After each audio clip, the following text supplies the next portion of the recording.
Olá, seja muito bem-vindo. Está começando mais uma edição do nosso Conversa que Rende, aquele nosso encontro semanal para discutirmos os assuntos do mercado financeiro, a Bolsa de Valores, como andou o mercado.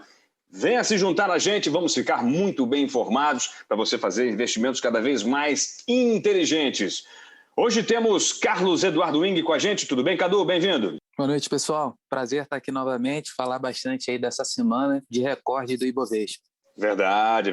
Vamos tocar muito nesse assunto. Tudo bem? Thaís Souza, ruiva das finanças. Tudo ótimo, Rafael, Cadu, que bom te ter aqui. Prazer estar aqui, Rafa. Essa semana realmente deu o que falar, né? Simbora. E Emanuel MacLeod também com a gente. Fala, Manu, beleza?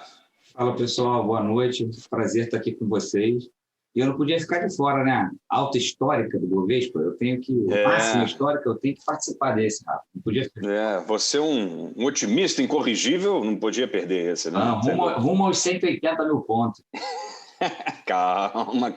Bom, mas é isso, demorou, mas chegou, né? Foi batida a máxima recorde naquela semana lá, 1º de 2021, quando o otimismo estava tomando conta dos investidores, todo mundo aí apostando em vacinas, o Ibovespa bateu nos 125 mil pontos, encontrou uma resistência importante, retraiu e agora conseguiu romper este topo. Tivemos a máxima chegando a 125.561 pontos, superando patamares históricos de até então 125.077 pontos. E a gente vai discutir o que levou a Bolsa a escalar em níveis imprecedentes na história, né? Será que é uma alta consistente? Tivemos a semana fechando em 2,42%, claro que em alta, e o último pregão, nessa última sexta-feira, dia 28 de maio, subiu 0,96%. Cadu, como é que você analisou essa semana? Quais são os fatores que levaram, de fato, a Bolsa a atingir esse patamar histórico? E será que o otimismo, que agora todo mundo está querendo entrar na Bolsa, né? Todo mundo agora manda mensagem, eu vou comprar. Será que é a hora de comprar? Como lidar com esse otimismo, hein, Cadu? Vamos lá, vamos fazer um giro aí da semana, falar um pouquinho dos principais acontecimentos. Acho que tinha bastante coisa no radar que influenciou aí o comportamento. A gente teve uma semana ainda volátil, e no finalzinho aí, né, hoje principalmente, hoje aí a Bolsa fechando positivo na semana e encerrando basicamente, aí a gente pode já considerar o encerramento do mês, ainda tem segunda-feira, mas provavelmente aí encerrando o mês positivo, né? A gente está acumulado aí em 5%, quase 6%, e no ano a gente já virou para positivo também. Então, basicamente, início da semana a gente teve, né, como tradicionalmente, o relatório Focus ali na segunda-feira, trazendo a expectativa em relação à taxa de juros e inflação. As duas foram novamente corrigidas para cima, inflação aí agora projetada pela 7ª vez consecutiva, superando ali 5,25%, ao mesmo tempo que a perspectiva para o PIB para 2021 também uma leve melhora, agora aí um crescimento estimado de 3,52% no ano. É sempre bom a gente ficar de olho aí nessa perspectiva, principalmente falando ali da inflação, né? Que pode mudar aí a dinâmica em relação à taxa de juros. Eu vou falar disso daí um pouquinho mais à frente. Nessa semana a gente teve, né, o IPCA 15. O IPCA 15 é uma prévia da inflação oficial, então serve ali como principal indicador. Ela teve uma alta de 0,44 em maio, ficou um pouquinho abaixo da previsão, né? A previsão era mais ou menos 0,54, e desacelerou em relação ao mês passado, que traz um certo alívio, né, para a questão inflacionária, né, e, obviamente, para a questão de taxa de juros. Mas, por outro lado, a gente tem que observar que, por mais que o IPCA ele tenha recuado, quando você olha para uma gama maior ali de análise de produtos e serviços, você teve mais categorias que tiveram ajustes para cima, e essa queda ela foi influenciada muito por movimentos específicos, né? A gente teve queda de preço das passagens aéreas, então algumas pequenas coisas tiveram uma retração mais forte que fizeram com que ele tivesse um recuo. Mas a gente tem que observar esse comportamento ao longo do tempo. Ao mesmo tempo, a gente teve, né, falando de Brasil, os dados do CAGED em relação à geração de postos de trabalho, que foi um resultado foi positivo, né, um pouquinho abaixo do que estava sendo esperado, mas foi o 4º mês consecutivo de geração de vagas formais e, se eu não me engano, foi por volta aí de 148, 150 mil vagas que foram criadas. Ao mesmo tempo, a gente teve a divulgação do IBGE sobre a taxa de desemprego, que ficou em 14,7, vem em linha com a estimativa do mercado. A gente está aí com mais ou menos 14,8 milhões de desempregados. Esse número, ele também acaba sendo um número elevado, ele está sendo um número ali historicamente alto, né, considerando ali a série histórica. Uma coisa que a gente já tinha comentado nos outros podcasts, era normal que a gente esperasse que, por mais que a criação de postos de trabalho aumentasse, né, a gente continuasse vendo números positivos, que essa taxa de desemprego ela poderia aumentar, porque isso vai muito pela metodologia, né, que é feita para você analisar a questão da taxa de desemprego. Então, você simplesmente pergunta para a pessoa se ela procurou emprego naquela semana, se ela responder que sim, ela vai ser considerada ali dentro da estatística. Se ela responder que não, ela não entra. E só um detalhe, né, Cadu? Perdão te interromper, só um detalhe. E conforme a abertura econômica ela vai acontecendo, né, conforme as taxas de contágio do Covid, do coronavírus vão abaixando, as pessoas saem mais para buscar esse emprego, né? Então, os números tendem a ficar um pouco inflados. Não é que aquela pessoa não estivesse empregada, ela, na verdade, não estava procurando emprego, né? E conforme a reabertura vai se tornando algo um pouco mais consistente, esse número tende a aumentar. Foi isso que, inclusive, o mercado precificou, mas acabou vindo aí mais ou menos de acordo com o pensamento inicial. Perfeitamente. Esse é o ponto para a gente tomar um pouquinho de cuidado ali na interpretação do número em si. Por isso que é importante entender ali essa metodologia e esse era a expectativa que o mercado já tinha em função exatamente desse quadro, né, de reabertura do mercado. A gente teve GPM de maio subindo 4,10, né? É um resultado que acumula agora no ano, só em 2021, né, já 14,40, mais ou menos, e nos últimos 12 meses, 37% de alta. Então, é um indicador que ele acaba se refletindo um pouco mais tardio, mas ele acaba impactando ali no IPCA. Então, a gente tem que ficar de olho também de como que vai ser o comportamento, né? A expectativa é que ele comece a arrefecer um pouquinho mais à frente, mas tem um impacto todo sobre o preço de commodities que a gente continua ali no radar. Inclusive, né, minério de ferro essa semana continuou bastante volátil, nos últimos dias agora que teve uma certa recuperação. Ele vinha em queda depois que a China, né, fez certos pronunciamentos em relação à especulação nesse mercado, uma alta não muito justificada. Isso fez com que o mercado pressionasse ali e recuasse, o preço chegou a cair, nas últimas semanas ele corrigiu um pouquinho para cima. Os dados que todo mundo estava esperando, PIB dos Estados Unidos, chegou a 190 dólares, né, para dar um preço mais exato, uma alta de 0,41%. E falando do cenário externo, que acho que era a grande expectativa aí do mercado, tinha o PIB do primeiro trimestre dos Estados Unidos, saiu na quinta-feira, subiu 6,4% no primeiro trimestre, confirmando aí a recuperação econômica americana, então mostrando a força, né, da retomada, à medida que eles avançaram bastante com a vacinação, o mercado, né, já começa a reabrir. O número de pedidos de auxílio-desemprego também foi o mais baixo, né, desde o início da pandemia, foram 406 mil pedidos, caindo aí 38 mil em relação à semana passada, um indicador muito positivo, e todo mundo estava na expectativa também em relação ao PCE, né, que são os dados de inflação, é o principal indicador utilizado pelo Fed.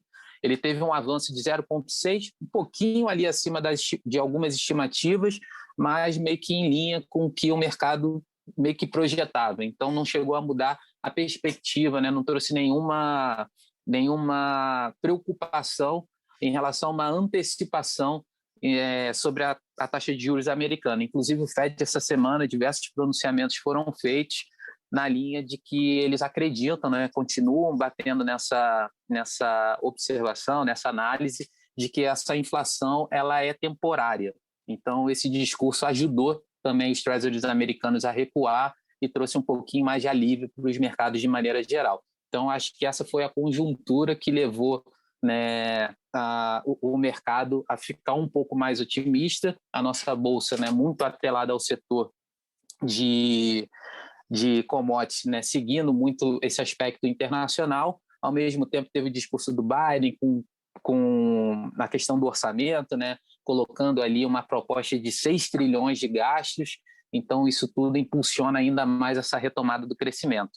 E falando um pouquinho da Covid, a gente vê os números um pouco melhores, né, a cada dia, falando de maneira geral quando a gente olha o universo global, não só o Brasil. Teve uma notícia positiva da Fiocruz e o Butantan, que chegaram novas remessas da IFA, então eles estão retomando a produção de vacinas. Isso também traz uma perspectiva positiva. O que ainda vai ficar no radar, que a gente não sabe como que vai terminar, é a questão da CPI. A gente precisa acompanhar, né, os reflexos que isso podem ter.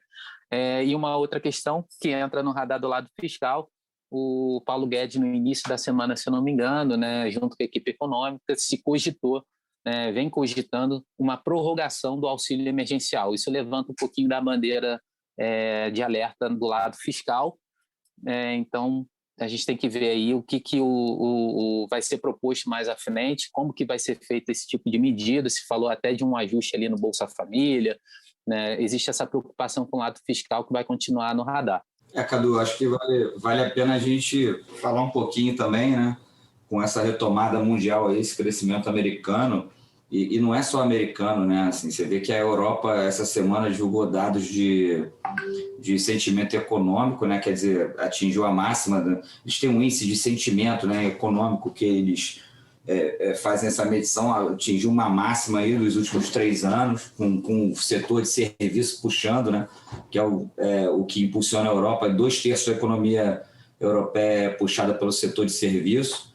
E, quer dizer, a gente vê o mundo tracionando, vê o mundo andando com com alívio, né, nessas restrições, com a vacinação, com tudo isso.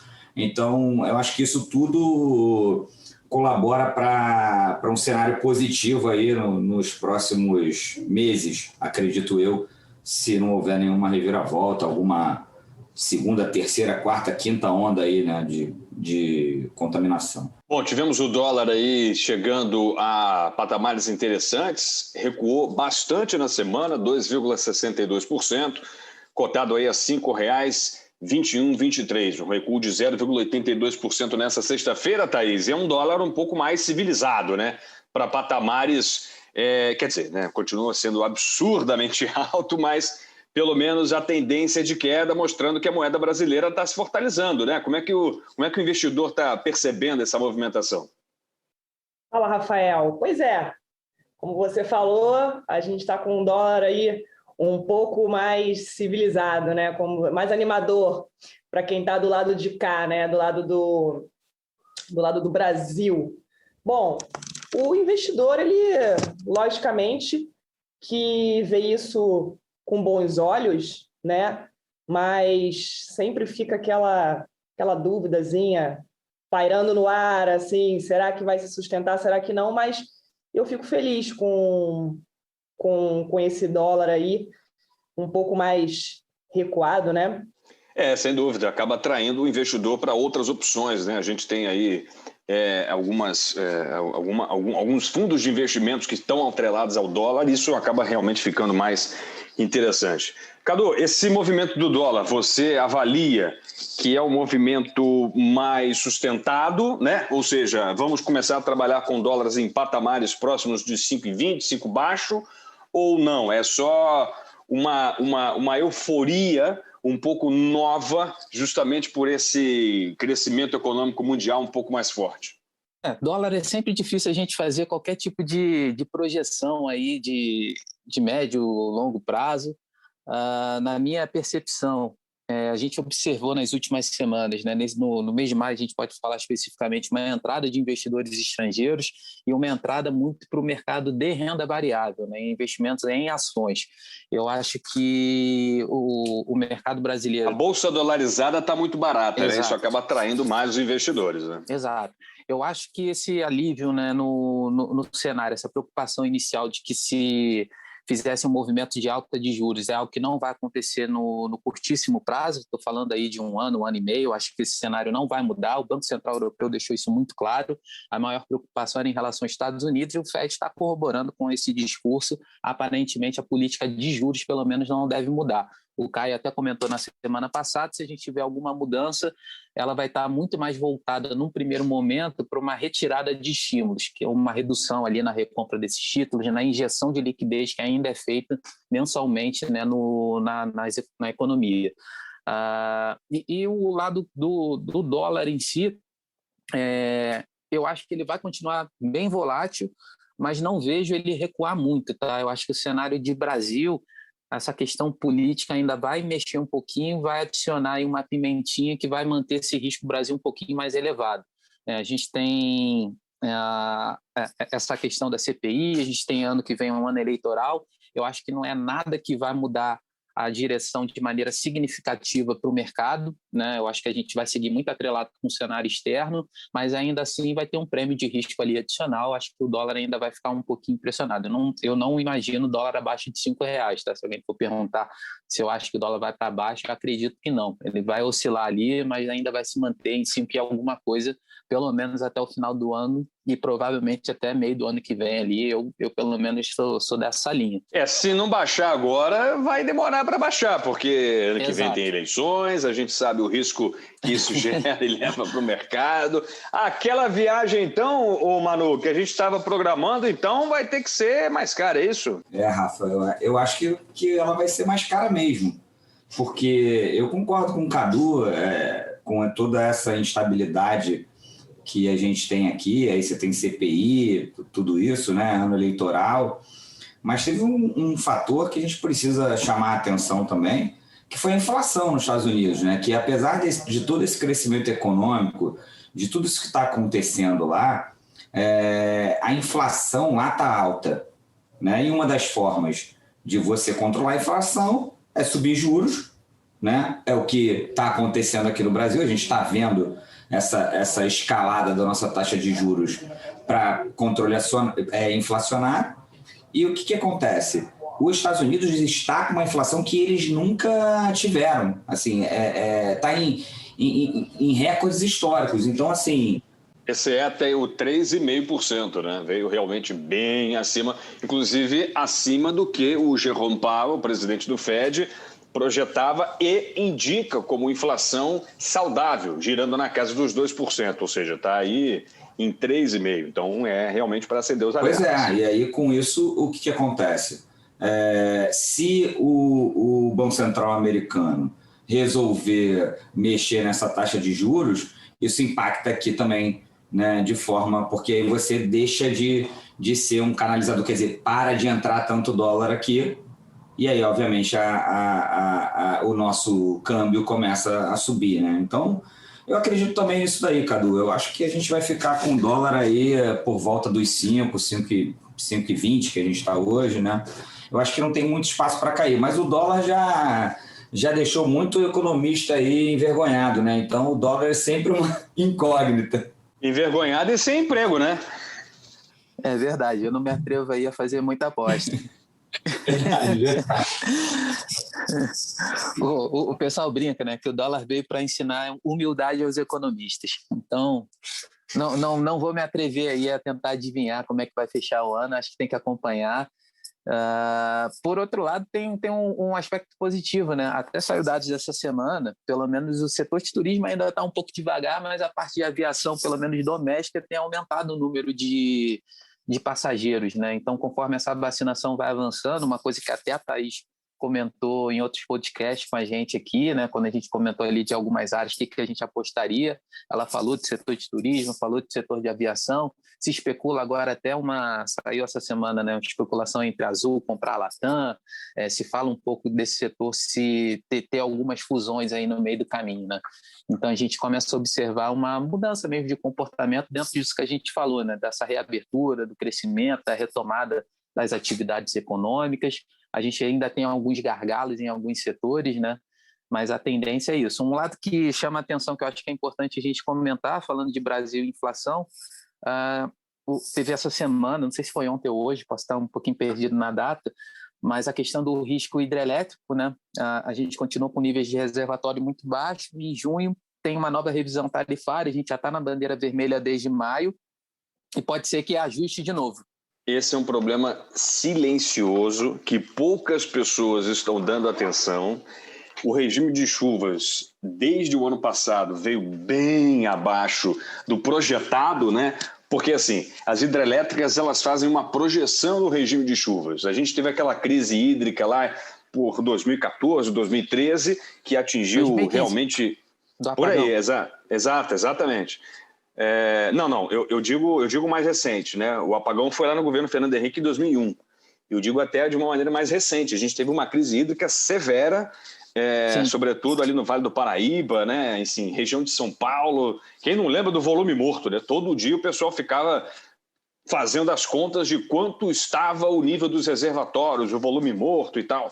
E isso pode acontecer mais uma vez. E aí o que acontece? As usinas termoelétricas, elas são acionadas e a geração de energia a partir das termoelétricas é mais cara, e aí o modelo de produção econômica do Brasil fica mais caro como um todo. Aí você junta uma gasolina já alta e uma geração de energia também alta, pode ter uma explosão, uma bomba inflacionária aí no curto prazo. É importante, e isso é uma coisa que vem sendo muito pouco falada, e foi muito pertinente você trazer essa... A gente já tá na bandeira vermelha, né? Desde o início de maio. A ANEEL lá, que é a Agência Nacional lá de Energia Elétrica, já mudou, né, a bandeira para a bandeira vermelha desde do início de maio. Quer dizer, tá todo mundo chegando em casa falando para as crianças, desliga o ar aí, apaga a luz, que o negócio está ficando feio, né? Então, e a bandeira vermelha ela tem 2 níveis, ela tem nível 1 e nível 2. A gente está na bandeira vermelha nível 1. Ela adiciona mais ou menos, não vou saber de cabeça, mas é por volta de uns R$4 aí por cada 100 kW. O nível 2 já vai para 6. E o que acontece? Tem 2 casos, né, que esse setor acaba sendo prejudicado. Eu não tenho muita noção hoje em dia, não sei se mudou. Eu fiz uma matéria na faculdade, né, que era Economia de Energia, então eu estudei bastante essa área. A gente tinha basicamente do parque elétrico no Brasil, né, 70% era energia hidrelétrica. Talvez hoje esse percentual seja um pouquinho menor, mas não vai ser também muito longe disso, não. Talvez 60%, não tem um número hoje atualizado.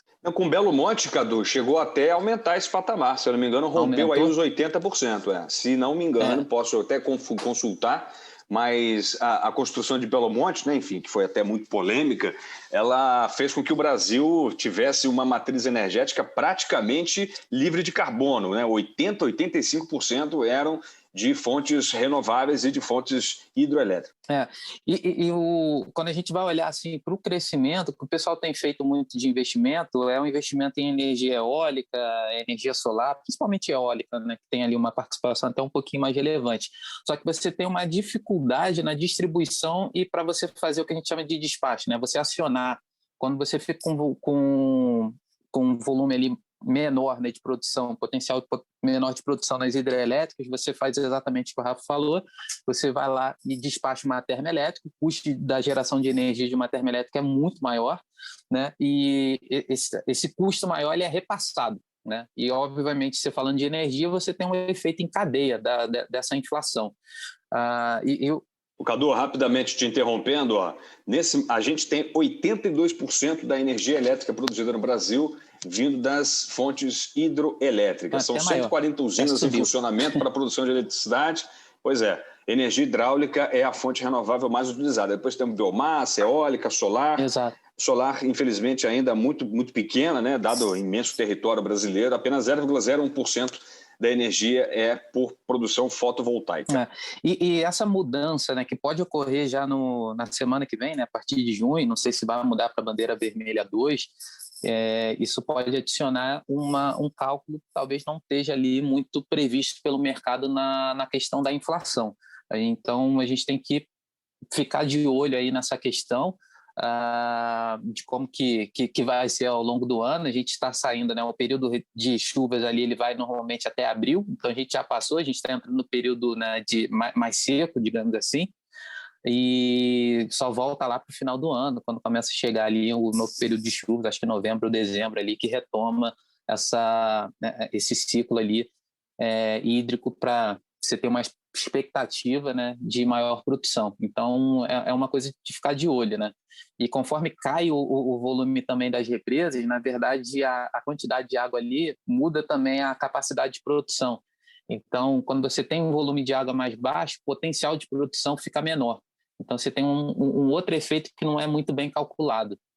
E acho que é um ponto relevante aí para a gente olhar nos próximos meses aí como é que vai ser. Thaís, e aí como é que o investidor começa a olhar para a sua carteira, né? A gente tem uma bolsa batendo recordes, a gente tem uma renda fixa ainda tímida. É realmente o momento para apostar em bolsa, para colocar o dinheirinho já, para pensar no próximo ciclo de alta? Eu que sou um cara que lido mais com análise técnica, já estou traçando meu Fibonacci aqui para saber qual que é o próximo 61,8. Pois é, Rafael. Então, isso é uma coisa que divide, né, opiniões, assim, porque eu estava vendo, não sei onde que eu vi hoje, que existem especialistas que acreditam que a Bolsa bate 130 mil pontos esse ano, né? Então, para quem acredita nisso, então a Bolsa ainda está barata e vale a pena se posicionar, né? Com muita atenção aí para o setor de hidrelétricas, né? Mas para quem acredita que isso não vai acontecer, talvez seja um momento de reduzir um pouco, né? O apetite, a posição em algumas coisas. É isso que eu ia te perguntar, né, Thaís? A gente tem um pensamento muito, eu diria, automatizado. Opa, está subindo bolsa, eu vou comprar bolsa. Mas é o contrário, né? A gente já deveria estar posicionado em bolsa. E, na verdade, é hora de você se desposicionar, de você quase que auferir aquele lucro, né? E trocar um pouco a sua base de investimento. Às vezes o momento, o timing é o contrário, né? Do que a gente está acostumado e quase que um pensamento automático para a gente poder investir de uma maneira mais inteligente, né? Exatamente, Rafael, você tocou num ponto assim bem importante, né? O brasileiro, com relação à Bolsa de Valores, ele é um pouco assim, ele é como se você falasse, olha, tá rolando uma festa muito boa ali, tá começando agora, tá demais, e o momento de entrar é esse. E aí o brasileiro fica um pouco assim, será que a gente vai? Será que eu vou? Será que eu não vou? Ah, mas eu tô achando a entrada meio cara e tal. E ele fica pensando. E aí na hora que ele entra, né? Ele entra praticamente para apagar a luz. Então, é um pouco assim, né? A gente tem realmente esse pensamento, essa tendência, né? De só entrar quando a bolsa tá subindo, né? E acaba ficando chateado porque entra e aí a bolsa entra num momento de correção, porque não existe alta infinita, né? Ela tem correção. Exatamente, e aí lembrado. Fica chateado, né? Poxa, eu coloquei meu dinheiro lá e tal. E também tem uma outra coisa que eu até chamei a atenção na minha rede social outro dia, que é justamente para essa coisa da tendência do momento, né? Então, por exemplo, eu já comecei a ver isso, já comecei a receber alguns telefonemas, alguns mensagens de WhatsApp de clientes falando, então, bolsa, e vamos diversificar, e vamos... Calma aí, sabe? E eu sei que semana que vem vou receber muito mais, e a gente não pode realmente querer concentrar muito, né, os nossos ovos dentro de uma mesma cesta, já dizia esse ensinamento aí super antigo, mas o brasileiro ainda carrega um pouco isso, né? Mas assim, Rafael, no mais, o que eu tenho notado, né? Eu continuo muito otimista em relação aos investimentos, porque a gente está vendo aí cada vez mais o pequeno investidor sendo favorecido, né? Então, hoje, todos têm acesso a diferentes tipos de investimento, ou seja, mais brasileiros podem participar da festa, né? A gente vê as empresas privadas se financiando através da renda fixa, do crédito privado, né? Então, quem tem apetite a isso acaba aproveitando, porque as taxas estão muito mais atrativas do que estavam há 1 ano, 2 anos atrás, né? E a gente tem aí a Bolsa, né? Que para alguns é hora de realizar alguns lucros e para outros é hora de fazer aí a sua fezinha, né? Porque se acredita que vai chegar a 130, então tá barata ainda. Eu acho, Rafa, que a gente precisa garimpar, né? Acho que quando você está num teto, a gente enxerga realmente que tem oportunidades ainda, né? O Cadu, por exemplo, citou as aéreas, né? A gente está... eu até me preocupei aqui em dar uma olhada, assim, né? A Azul e Gol acumulam altas expressivas esse mês, né? A Azul subiu 22% e a Gol subiu 17%. Quer dizer, eu acho que existem oportunidades na Bolsa ainda para empresas que vão surfar de forma mais intensa essa retomada da economia, quer dizer, essa volta da circulação das pessoas. Acho que tem uma demanda reprimida, então acho que vale a pena olhar essas oportunidades, mas eu vejo que também devem ter algumas ações que já estão em ponto de realização, né, que você já deve fazer. E além disso, a curva de juros, ela abriu bastante, né? Então, na hora de montar um portfólio, com as taxas de juros que a gente está conseguindo acessar, você está pegando o título aí, com vencimento no final do ano que vem, início de 2023, pagando 9% ao ano. Quase 10%. Exatamente, né? 9,2%, títulos de renda fixa. Quer dizer, você consegue levar valor para as carteiras, né? Levar rendimento para os investidores, sem necessariamente tomar o risco de bolsa, mas, obviamente, precisa se olhar as oportunidades, precisa se olhar algumas ações que eu realmente acredito que vão se destacar nessa volta. Eu acho que esse segundo semestre vai ser um semestre de retomada geral, né? As pessoas voltar a circular, a vacinação vai expandir, apesar de todos esses percalços do nosso governo, de CPI, de tudo. A gente está vacinando, a gente está andando, então isso vai contribuir para que a economia volte a circular e, por consequência, né, crescer essa demanda, né, que está reprimida há algum tempo. É isso, senhores. Já estamos, então, aqui na nossa reta final, agradecendo demais a participação do Emanuel Maclaud, do Cadu Wing e da Ruiva das Finanças, a Thaís Souza. Obrigado demais, galera. Obrigado, um grande abraço. Até semana que vem, Thaís. Um beijo grande, gente. Foi um prazer estar aqui com vocês. Cadu, Maclaud, quer dizer, Manu, né? Amei as colocações de vocês, muito enriquecedor ouvir vocês falando. Hoje eu falei pouco porque vocês estão falando bonito demais, então não tem nem o que completar. Valeu, Cadu, grande abraço, até semana que vem. Valeu, Rafa, valeu, Manu, obrigado, Thaís, até semana que vem. Semana que vem a gente tem aí o PIB do primeiro trimestre do Brasil. Vamos ver como é que a nossa economia saiu aí nesse primeiro trimestre. Trimestre de 2021, alta expectativa. Obrigado, Manu. Valeu, até semana que vem. Valeu, pessoal. Até semana que vem. Eu não posso deixar de fazer um agradecimento aos nossos ouvintes, né? Das nossos 4.000 downloads, né? Mais de 4.000 downloads, o Rafa falou aí. Bem mais. Muito mais, né, Rafa? Já batemos que legal, isso. Muito legal saber que a gente conseguiu fazer uma coisa tão bacana, trazer essa informação de uma forma simples, sem um linguajar difícil, e conseguir cada vez mais ter ouvintes e poder ter pessoas participando com a gente aqui do nosso podcast. Uma boa noite para todos aí. Um beijo, galera.